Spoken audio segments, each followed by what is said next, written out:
Today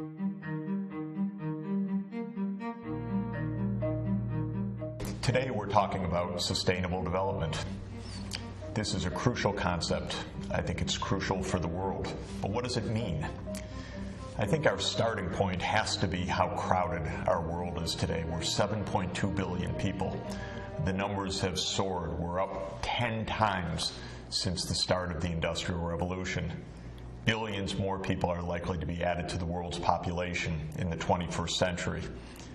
This is making for a very complicated world, a world divided between great wealth and still crippling poverty, a world facing unprecedented environmental challenges. Sustainable development is really two ideas. One is a way to understand this complicated world.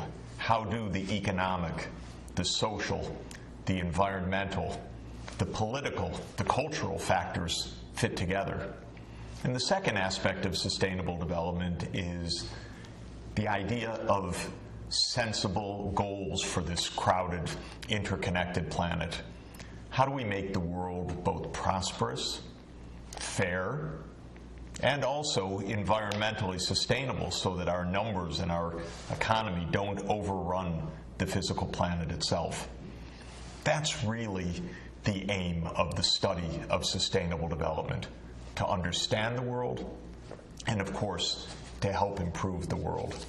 And we need to get into that complexity. Any idea that there's one answer, one simple magic formula, one explanation, one force at work, we have to put that aside.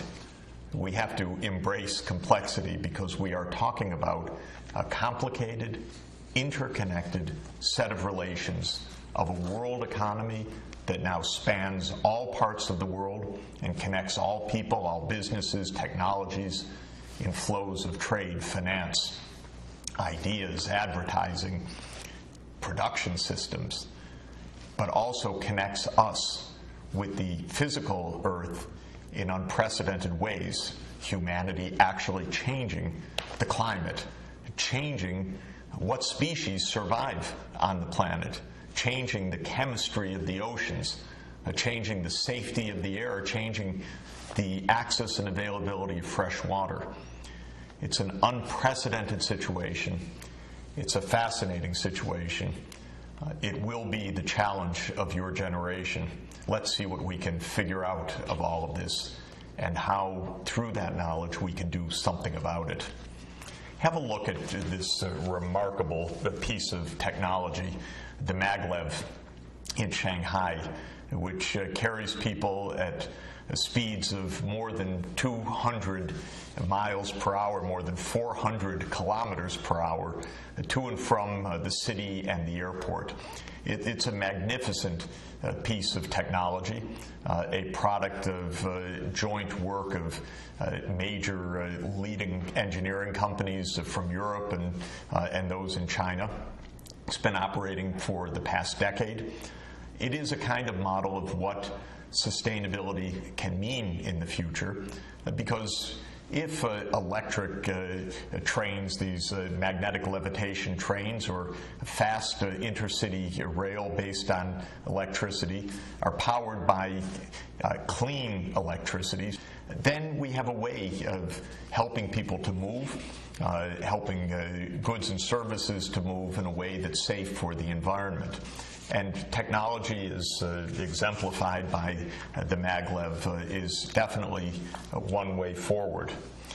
But we also have to realize that not all the world right now is in the state of traveling to and from the airport in magnetic levitation. Let's look at another remarkable city, another great city in many ways, but crowded beyond belief, the city of Dhaka. You see crowds bustle and actually a kind of transport you can hardly find anywhere else in the world. I've experienced it. It is astounding to ride in a bicycle rickshaw or one of these buses on this incredibly crowded path. thousands and thousands of people walking to and from work, life out on the streets. What are we really seeing here? First, we're seeing one of the most crowded places in the world. We're seeing an example of the incredible rise of global population. Bangladesh is a country now of around 160 million people. That's more than 4 times the 37 million people in Bangladesh in the middle of the last century in 1950. Dhaka itself is one of the largest cities in the world right now, but think of what's happened. In 1965, Dhaka had about 500,000 people.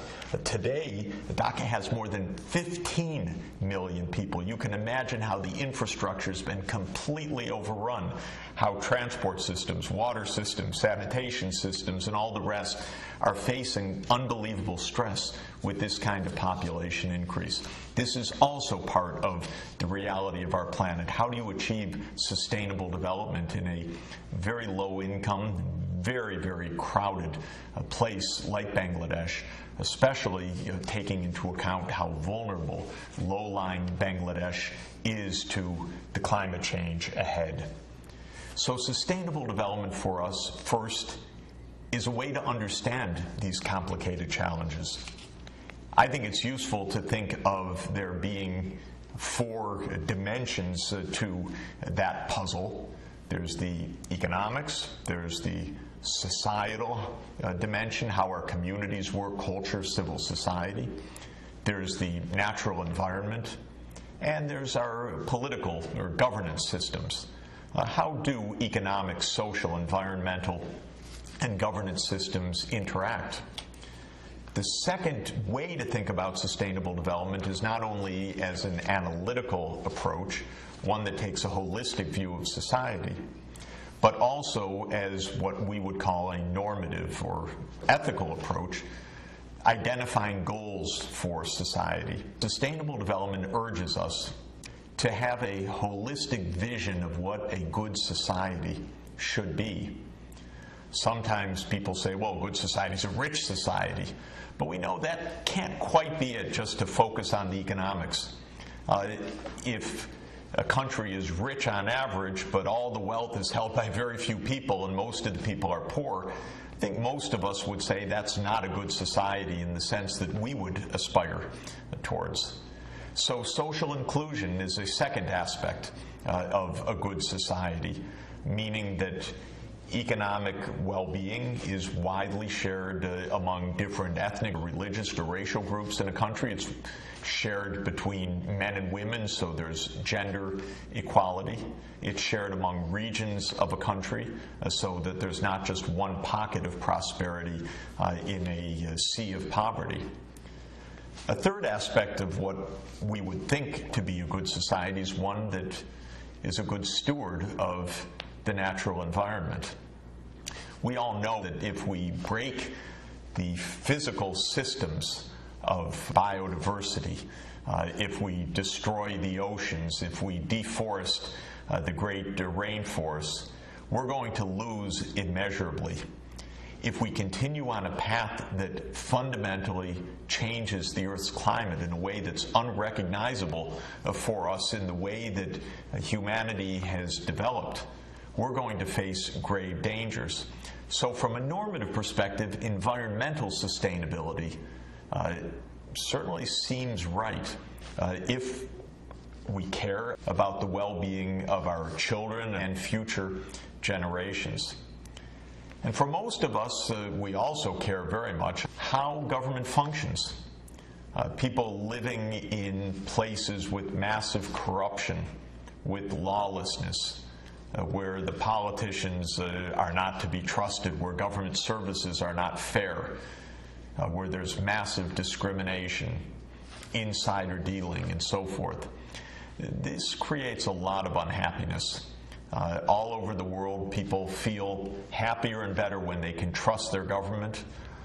But unfortunately, in many places in the world, people don't trust their governments to be honest, to be fair, even to keep them basically secure.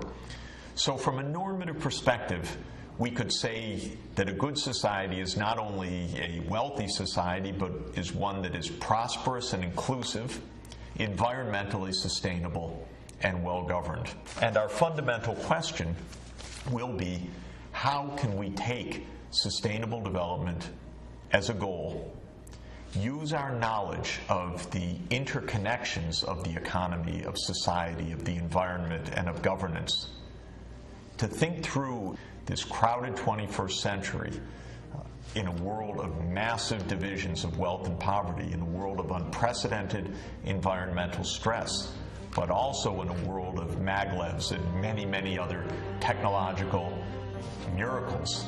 How can we find our way through this century to produce prosperity that is inclusive, that is sustainable, and that is according to decent governance with rule of law, transparency, and accountability?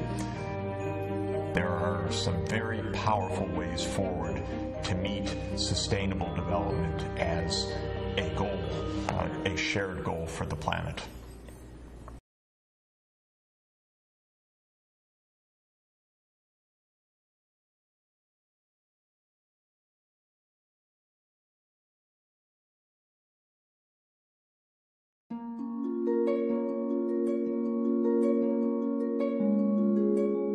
One very crucial aspect of sustainable development is economic well-being and prosperity. There have been great gains in material well-being, in average income per person, in other indicators of material life such as health and life expectancy over the course of recent decades. We'll see, of course, that these are not gains enjoyed by everybody within a country, certainly not in all parts of the world. But on average, there have been very notable gains in economic well-being, achieved through decades of economic growth. And this is a phenomenon that is of crucial importance for those countries that are still poor today. Perhaps their greatest goal is to achieve economic growth so that they can narrow the gap in material conditions that they face today with respect to the richer countries. Those countries living in extreme poverty today, where they can hardly meet their basic needs, are aiming to live like more of the world that increasingly has assurance of basic needs, and many parts of the world that live with remarkably high standards of living. Another aspect of this material change is that in a world of greater production, greater ability to grow food, greater productivity in manufacturing, in transport, in power, and in other key parts of the economy, the population has risen alongside that. From the middle of the last century in 1950, the world's population at the time was about 2.5 billion people. It's roughly tripled since then, absolutely extraordinary, to around 7.2 billion people today.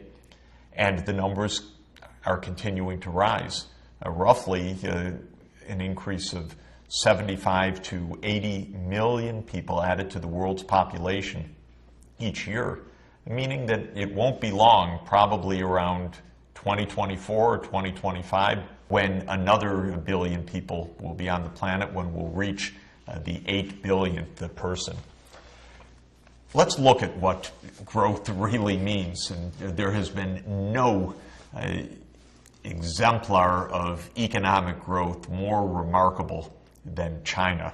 Of course, it's the world's most populous country with 1.3 billion people, so anything major that happens in China is earth-shaking. But also, China has been among the fastest growing economies in world history.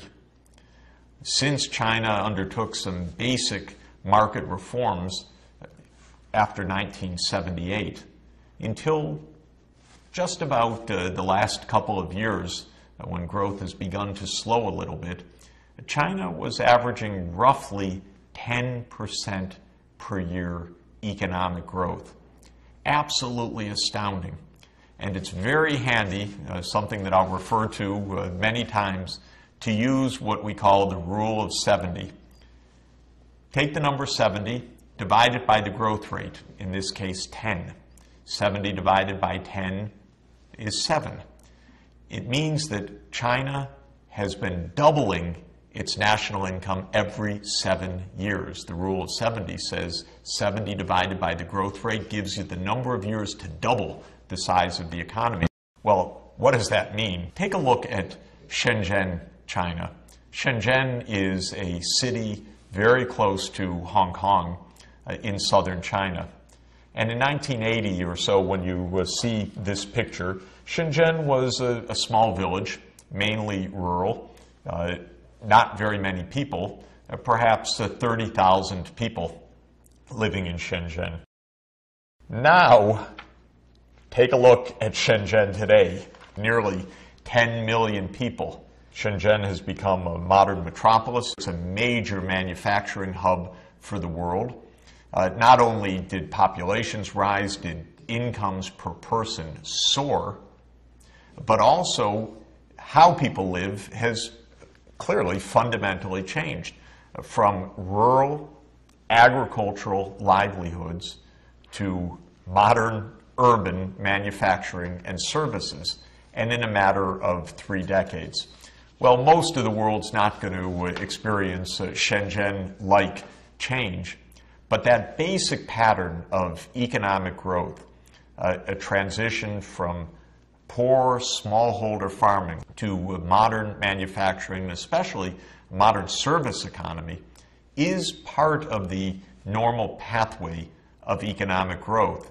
And while very few places grow at the rate of 10% per year with a 7-year doubling time, it still is the case that many parts of the world, even many of the poorest parts of the world today, are experiencing significant economic growth, and with that a significant transition to urbanization and a significant transition from agriculture to manufacturing and especially to services.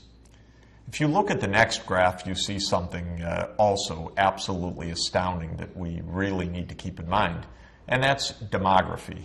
In other words, change of world population.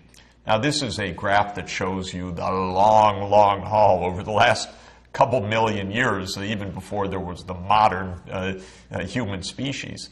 But let's just take the human part of this and what we call the Neolithic era. That's since the age of agriculture began around 10,000 years ago.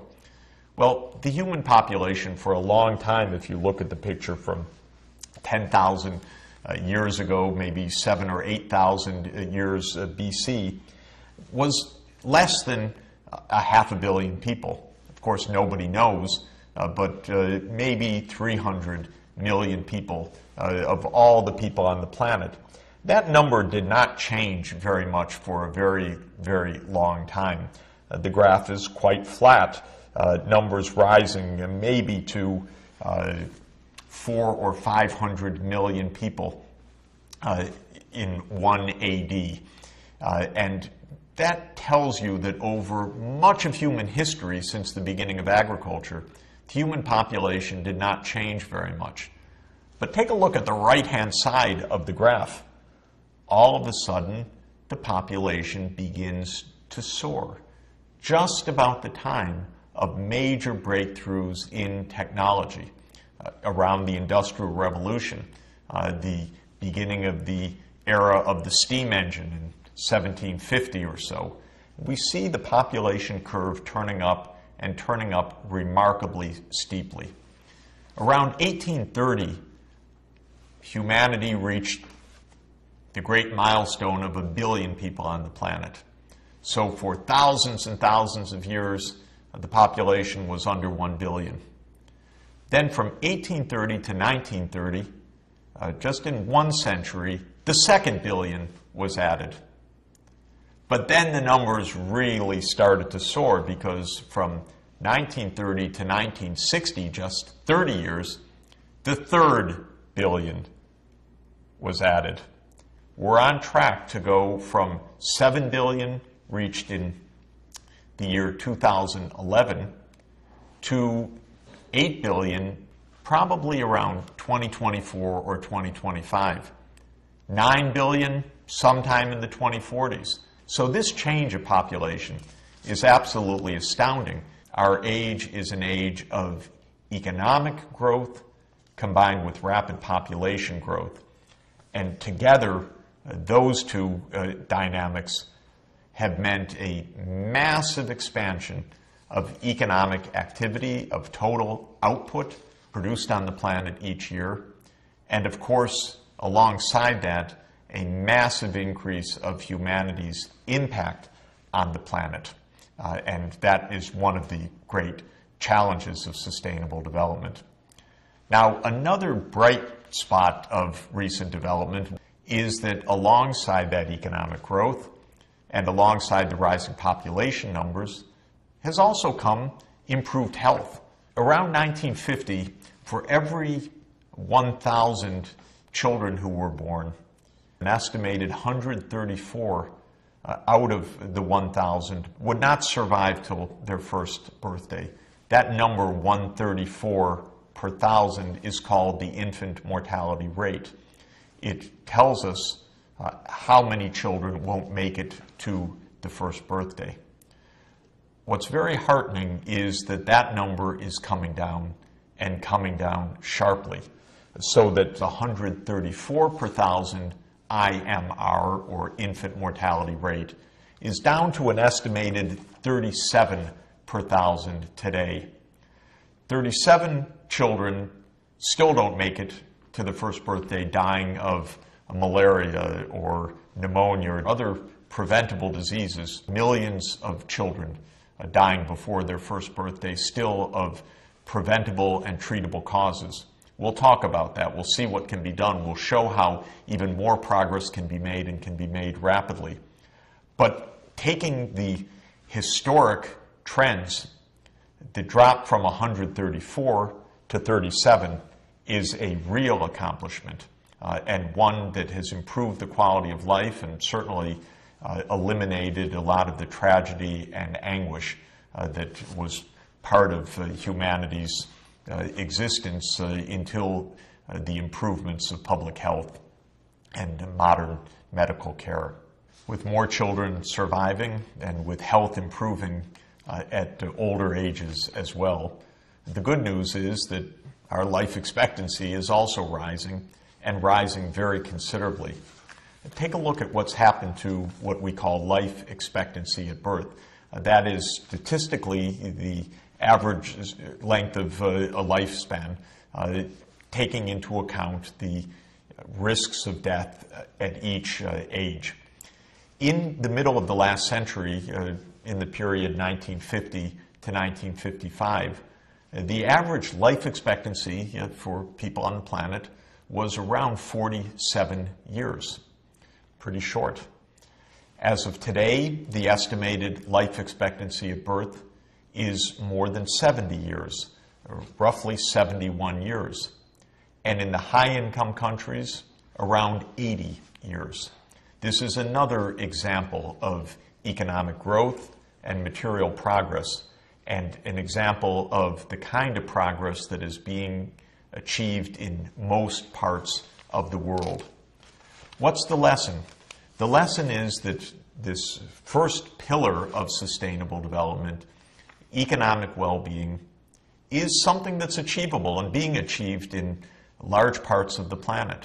There are fewer tragic deaths of young children and greater health and longevity for most of us, with life expectancy rising several decades from what was experienced in the middle of the last century until now. This shows how economic development can improve lives, lives in which one can have the confidence that their children will also grow up healthy, survive, and have good prospects in life. But what we need to do is to ensure that that economic growth is inclusive, that it's not leaving millions and millions of people behind, and that it is environmentally sustainable, so that the progress itself doesn't cut our natural life support systems of biodiversity, food production, safe climate, productive oceans. Because if we do that, the gains that we've made will turn out to be fleeting and evanescent. It could lead to real tragedy. So it's that holistic approach of ensuring that economic growth and material improvement is socially inclusive and environmentally sustainable that is the great challenge.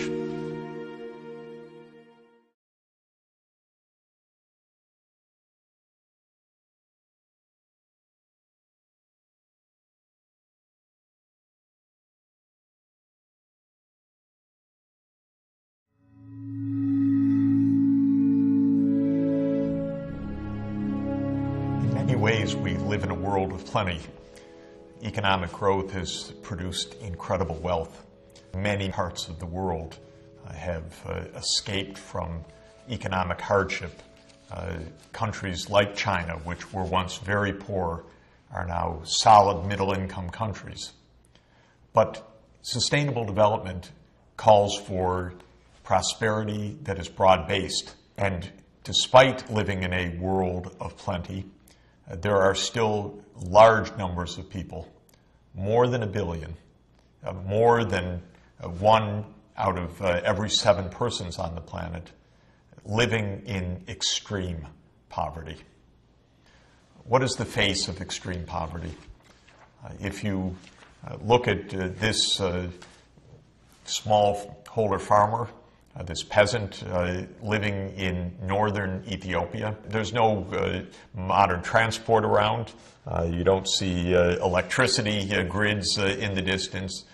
You see a pretty parched environment. That's not a complete coincidence. A dryland area of poor farmers eking out a living, trying to ensure enough annual food production to feed themselves and their families, maybe to get that surplus to bring to market for a little bit of cash income. Another part of poverty, have a look at a street in a slum of Nairobi.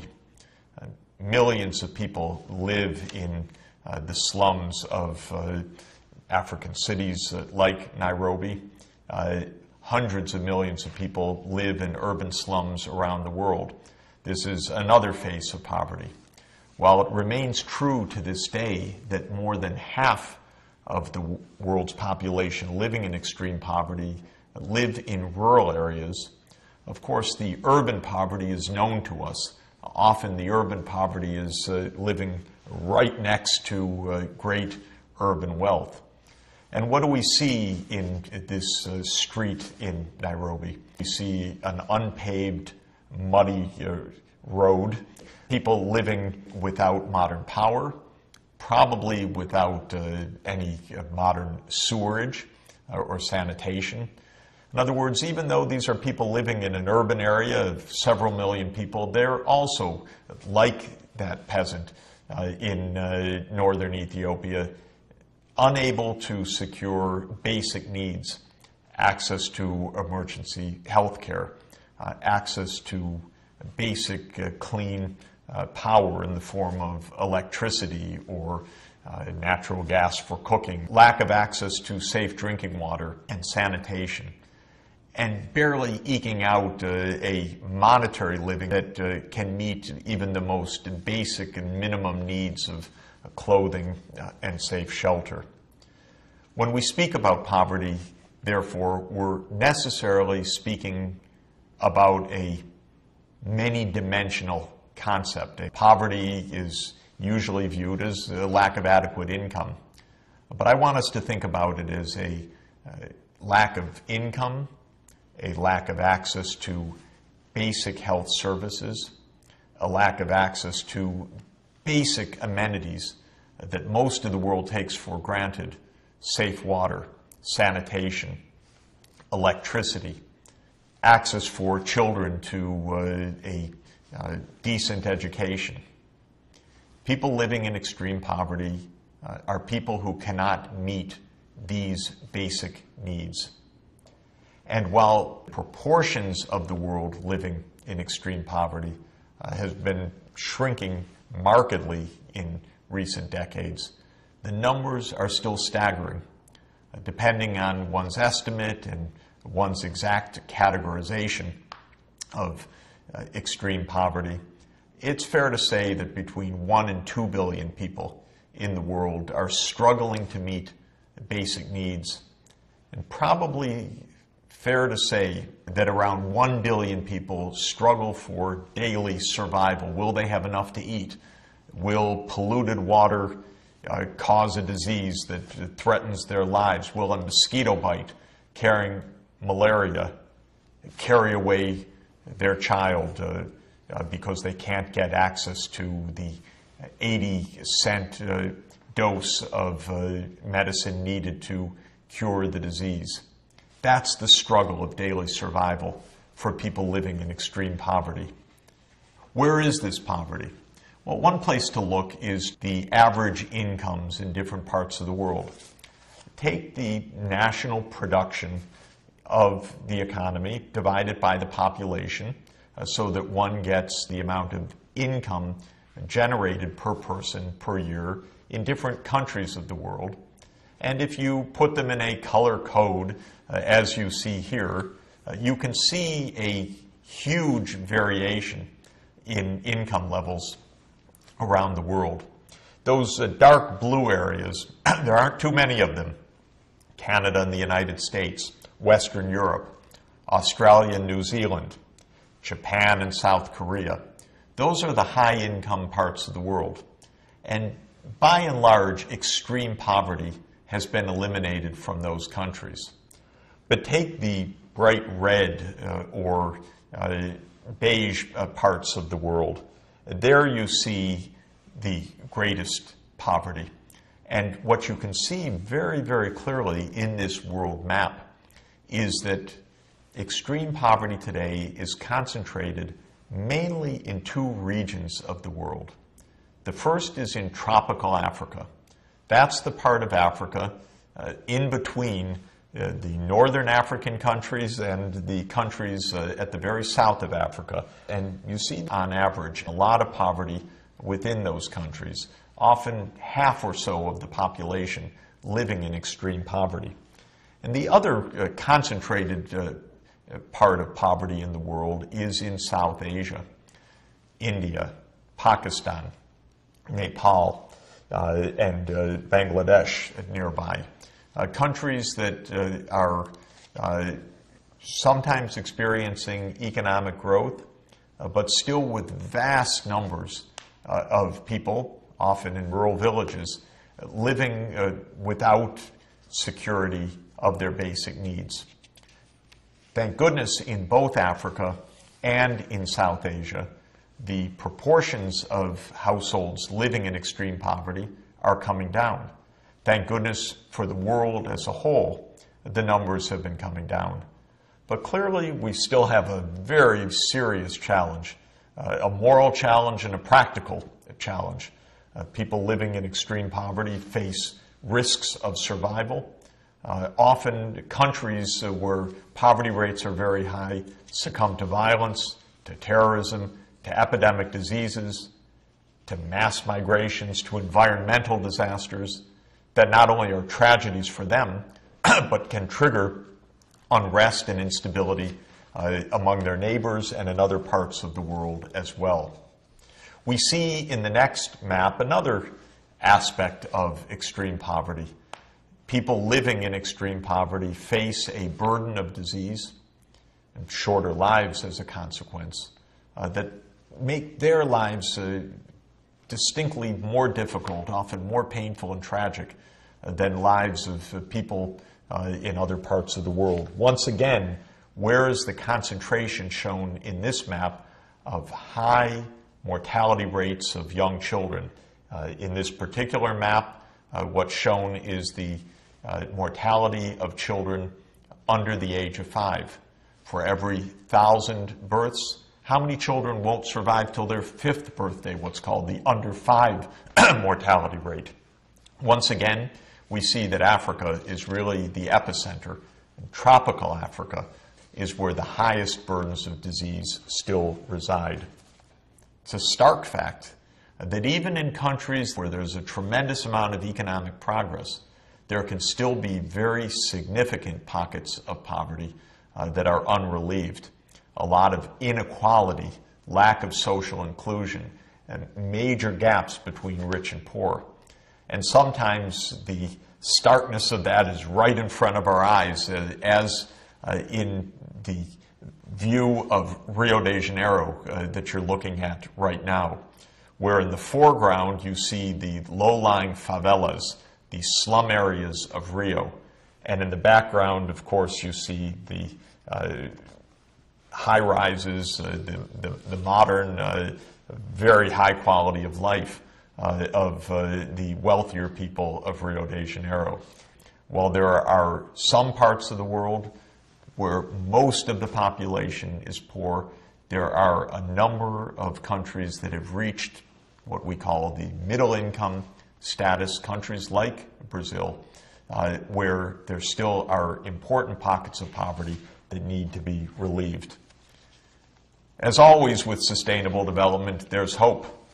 There are things that can be done to help people meet their basic needs, to help them overcome that daily struggle for survival. One of those opportunities that I find most exciting is shown here in this picture of this valiant young woman, a community health worker, working with her backpack of medical supplies to make sure that if an illness does strike one of those very poor smallholder farmers, one of their children, that there's a cure, a remedy on the way. And through that, we can extend the benefits of modern health and medical sciences to reach everyone in the world.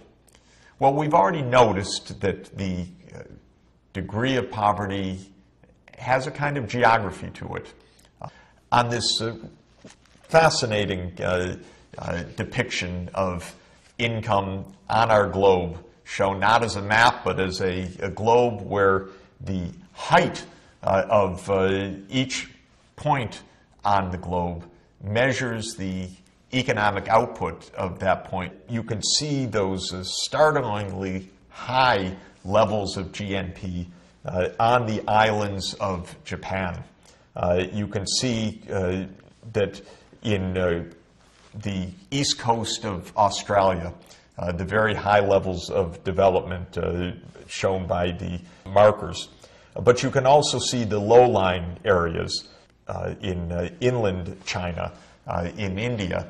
And the point that I want to emphasize in looking at this alternative depiction of the world economy is that geography of wealth and poverty is complex, not only broad regions, say Europe versus Africa, or Japan versus India, show stark differences, but even regions within countries, the coastal areas versus the interior of countries, show very, very big differences. When we analyze in depth the nature of extreme poverty, the causes of why it continues to this day, even in a world of plenty, we'll spend a lot of time looking at some of these geographic features.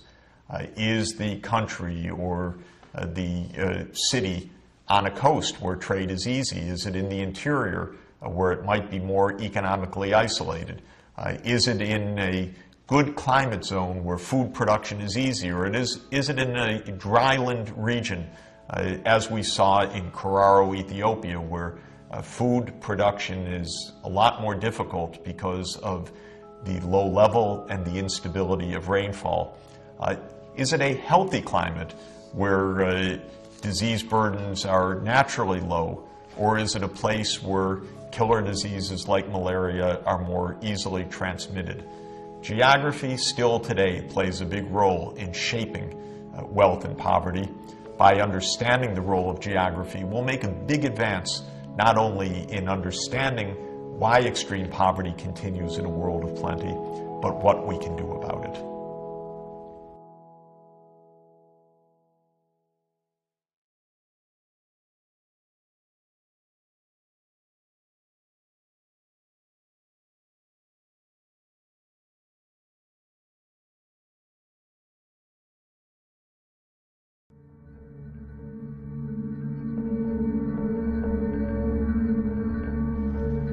One of the most important messages of sustainable development is that we've become a threat to ourselves. Economic production has become so large, our productivity in many ways so high, and the numbers of us on the planet so vast that the effect of all of this economic activity on the physical earth itself has become overwhelming. For the first time in human history, for the first time in the planet's history, one species, that would be us, human beings, are threatening the fundamental parts of the Earth's own dynamics, the climate system, the water cycle, the nitrogen cycle, the ocean chemistry. Think about the basic arithmetic. There are 7.2 billion of us on the planet now. On average, each individual is producing around $12,000 of output per year, a rough number averaged over the whole year. But with 7.2 billion people, an average of $12,000 per person, it means that the world economy as a whole has an output of between 80 and 90 trillion dollars per year, many times larger than ever in the past and continuing to expand rapidly. And the result of all of that in the water we're using, the energy that we're burning, the land that is being devoted to feeding the planet, the chemicals that are produced, and the pollution that results from that, poisoning the air and the waterways, is leading to an unprecedented environmental crisis. One of the things that's notable about this crisis is that it's felt by rich and poor alike. Have a look at my own city, swimming for survival during the superstorm that we experienced in October and November 2012, what we called Hurricane Sandy. But halfway around the world, the same year, Beijing experienced massive flooding. Or take a look at Bangkok in the astounding floods of October 2011. Again, a major world city underwater, deluged by unprecedented rains. And as in all of these cases, a huge setback for the economy, loss of life, massive loss of property, billions or tens of billions of dollars of damage, and an unsettled global economy because a disruption in one part of the world, in a world of interconnected production, of supply chains that stretch across the world, mean that a flood in Bangkok can disrupt automobile production or computer production all over the world because of components or factories that can't get to market during these disasters. The kinds of disasters that are being felt are varied, but what is clear is that they're rising in number. What we call hydrometeorological shocks or disasters, water and weather related, whether it's deluges, extreme storms, hurricanes and typhoons of huge impact, storm surges and floods as swept over Manhattan or Beijing or Bangkok, massive droughts that lead to the remarkable and shocking phenomenon you see here of terrible forest fires that spread across the American West in 2012. These kinds of varied storms, shocks, heat waves, droughts, floods have become the new normal for the world. In fact, it's part of a world that is so new and so stark that the scientists, notably the geologists, have given our age even a new name. They call it the Anthropocene, a new word that comes from its Greek roots, anthropos and scene. Anthropos meaning human, scene meaning epoch or age of the earth. And what the scientists are telling us is that this is the human age of the planet. They don't mean that in a good way. They mean it in its uniqueness and in a very dangerous way, that humanity is changing the water cycle. The climate is warming the temperatures, is melting the glaciers, is threatening the great ice sheets over Antarctica and Greenland, is causing the oceans to become more acidic, is threatening other species with survival in such a fundamental way that the planet behaves differently now, even from a geologic point of view, hence the Anthropocene.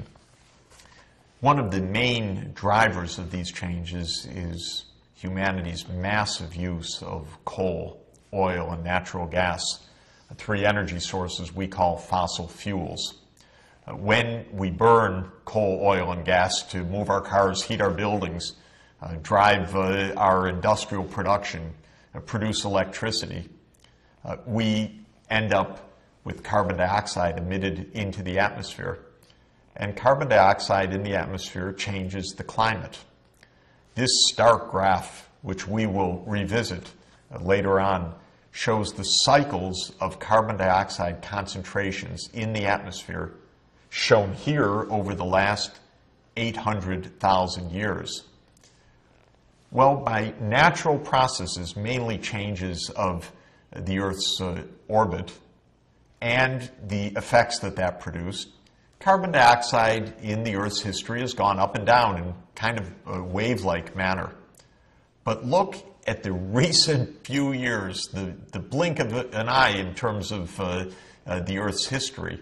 Carbon dioxide has suddenly soared to levels of 400 parts per million of CO2 in the atmosphere, something not seen on the planet, not for 800,000 years, indeed not for 3 million years. And this is causing massive disruption of the climate system, global warming, and more extreme events like droughts and floods. We'll be talking a lot about this and what can be done about it, but it is a stark illustration of how humanity is changing the basic Earth processes. A group of scientists got together a few years ago and noted that it's not only the carbon dioxide in the air, but many other things that we're doing, the way we're using water, the way that we're putting nitrogen-based fertilizers into the soil to help crop productivity, but putting it on in such large amounts that the nitrogen cycle itself is affected. The way that carbon dioxide in the atmosphere affects the ocean chemistry, making the ocean more acidic. The way we're chopping down trees to make room for new pasture land and farmland. In other words, all of the varied effects of a big crowded planet and a lot of economic activity threatening the planet's systems. And so this group of scientists said, we are trespassing boundaries that are safe for humanity.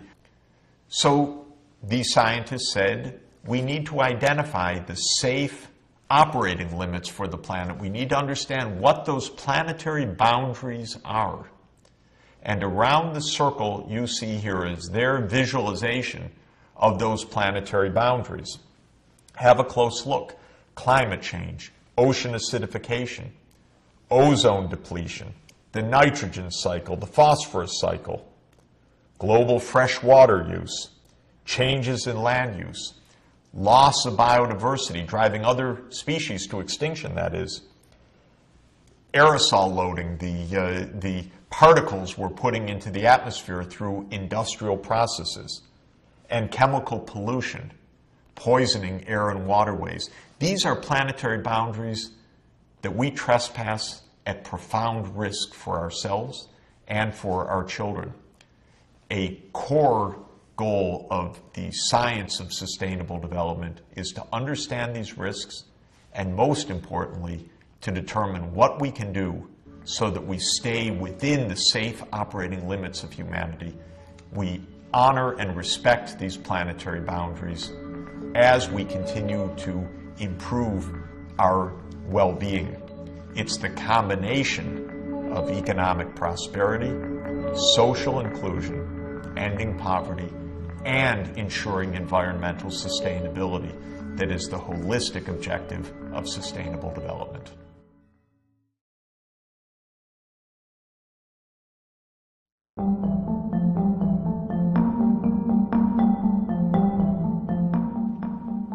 One part of sustainable development is to understand the interlinkages of the economy, of society, of the environment, and of our politics and governance processes. And the other part of sustainable development is to do something about it. We will examine over the coming talks two different scenarios for the future of the world. One, which I will call business as usual, if we continue more or less on the course that we're on right now. What kind of world we could expect in 10, 20, 30, 40 years. It's not all bad, because after all, many wonderful things are happening on the planet. Poverty has been declining. Technologies have been advancing. But there are a lot of risks with business as usual, especially in the age of the Anthropocene, especially as we trespass planetary boundaries, especially as we see growth that is not inclusive and leaving large numbers of people behind. So we want to contrast the business as usual, or BAU, path with a truly sustainable development path for the planet. What would a business as usual path look like? It's not all terrible. And for many people, especially comfortable people at the top of the income heap, they say business as usual looks pretty good to me. The world economy is expanding, life expectancy rising, infant and child mortality falling. One could say, not bad. If we get business as usual, no disaster. I think the problem, however, is that that's a little too optimistic a view of what we really face. Sure, business as usual offers more economic growth, but is it fair and inclusive? How many people will be left behind? What will happen in societies, as we saw in Rio, where the favelas, the slums, are right up against the modern and wealthy part of Rio? What happens in those parts of the world really left far behind? The peasant farmers in drylands facing more and more droughts, places that find themselves vulnerable to ever more flooding but are too poor to do something about it. We know that all too often the result isn't merely protest, the result can even be violence. And especially what happens if we just go on our merry way thinking that we can produce more, have more cars, burn more coal, oil, and gas, put more carbon dioxide into the atmosphere, cut down more trees, acidify the oceans, and not respect the planetary boundaries. There, I think, we're surely going to get our comeuppance in ways that we really are not very clear about right now, certainly not in our broad public discussions, because the environmental dangers are vast. They're so large, they're coming so fast, they're so threatening that they could upend the very process of economic development itself. What seems like a pretty safe course of economic growth could turn out to be evanescent, swept away in floods, withering in droughts, in massive heat waves, a loss of quality of life, even a massive loss of production, a growing food insecurity that could threaten the entire world. So business as usual, that's what you see in front of you. Pipelines carrying oil or gas to power plants, to factories. Fossil fuels have been a great part of economic growth ever since the invention of the steam engine powered by coal in England in the 18th century. But by using so much of it, by putting so much carbon dioxide into the atmosphere, by deranging the climate system, this kind of business as usual poses an enormous threat. Now, we've gotten pretty good at finding new sources of natural gas, hydrofracking, new sources of oil, new ways to produce oil, such as in Canada's tar sands, a place that you see in this picture, crisscrossed by roads, massive use of water and land to dig out this heavy oil that needs a special kind of processing, and that, of course, would have a market around the world, but at what cost? At what cost to the environment of Canada, where you see how polluting these processes are?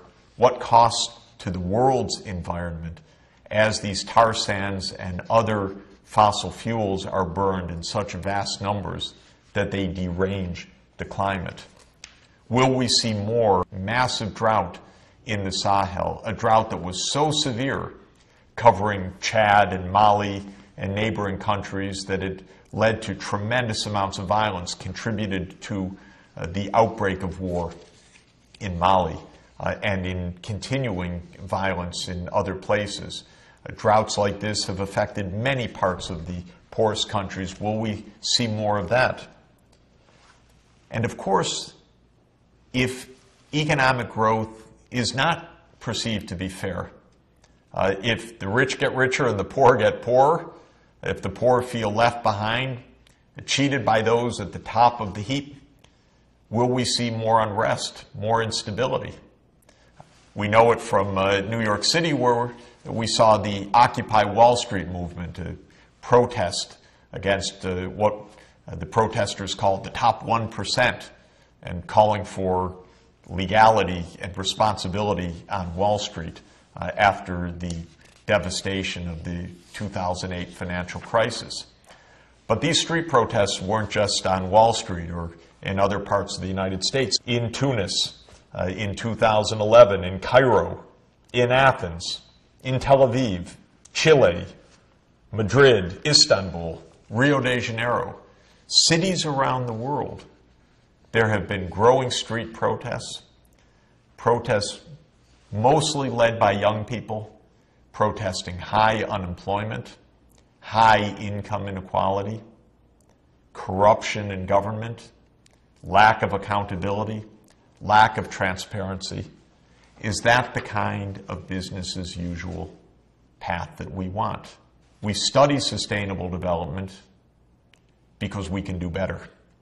By understanding technology, by understanding the interconnections of economic, social, environmental, and political systems. What you see here is an example of innovation in the Netherlands, one of the most sustainable countries. This innovative building called the Whale is a highly innovative architecture where the tenants enjoy sunlight, open space, and a building has been built in harmony with the natural environment. Half of the world's population today lives in cities. That will rise to perhaps 70% in cities by the year 2030. Vastly more than half of the world's economy is in cities. So a great deal of the path to sustainable development will be through sustainable urbanization. Smart cities, smart architecture, smart systems of transport, of power, of water use, of recycling of wastes that cities can achieve when they put their mind to it. Paris, perhaps on everybody's list among the favorite, most beautiful cities in the world. We see the new innovation of bicycles in the cities. People want to be out bicycling in cities. Massive congestion, massive pollution, not good for our physical health. So walking and bicycling will necessarily become more important technologies of the 21st century.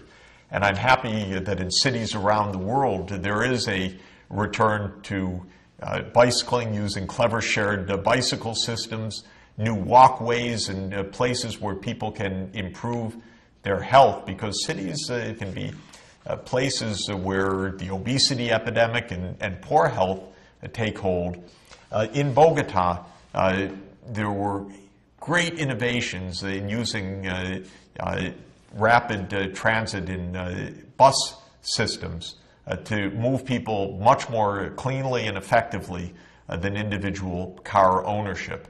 And congestion was reduced, pollution was reduced, carbon dioxide emissions were reduced. Another example of how innovation in transportation can make a very big difference for the future. And look at these two examples of so-called self-driving vehicles using the revolutions of information technology. Cars themselves detect other cars, detect pedestrians, and the cars are able not only to drive themselves but to offer a much more efficient mode of transport. Well, who knows what technology will bring, but we can see that one of the pathways to sustainable development is through smarter technological systems, converting automobiles from the internal combustion engine, which burns petroleum, to electric vehicles charged by electricity produced by clean energy could be one of the most effective ways to reduce the carbon dioxide emissions in the future. And to get that clean electricity, we need to move off of our addiction to fossil fuels, to coal, oil, and gas, and to move to what technology is now offering, much lower cost and effective harnessing of nature's own energy sources, especially solar power and wind power. In many parts of the world, solar and wind power are already at grid parity. What does that mean? It means that they are already at an economic cost competitive with more traditional fossil fuel-based energy systems. This is a picture of a solar thermal concentrator and collector where you see large mirrors set up in a desert region to collect solar power, turn it into energy for electricity production. There are many ways to do it.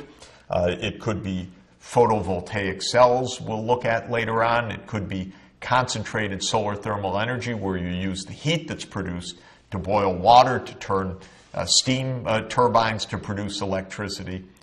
Exciting technologies, but what they mean is ways to rid ourselves of the addiction to fossil fuels, which have brought us a modern economy, to be sure, but have now put us in danger because of the rising CO2 levels.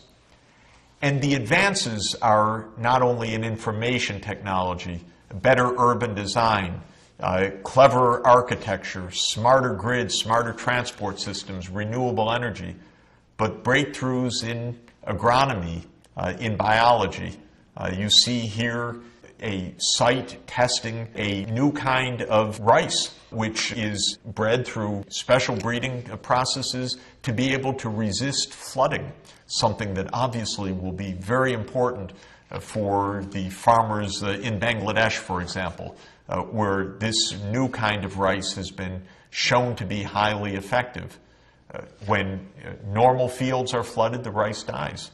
But by breeding rice in ways that have what includes gene patterns that allow the rice to survive submergence and flooding, you save lives, improve food security, and find ways to sustainability.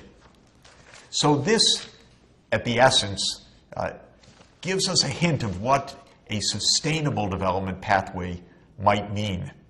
Business as usual, we know a lot about that, and we see more and more how risky it can be. A sustainable development pathway, the core features of that would be societies that ensure that all parts of the society, girls as well as boys, women as well as men, minorities, all different regions, all children have access to a healthy start in life, to good nutrition and health care, especially to the education that they will need to be productive and skilled members of their society, both in the labor force and also as citizens. A good start means inclusion, and it means avoiding these mass inequalities of wealth and poverty that afflict the planet.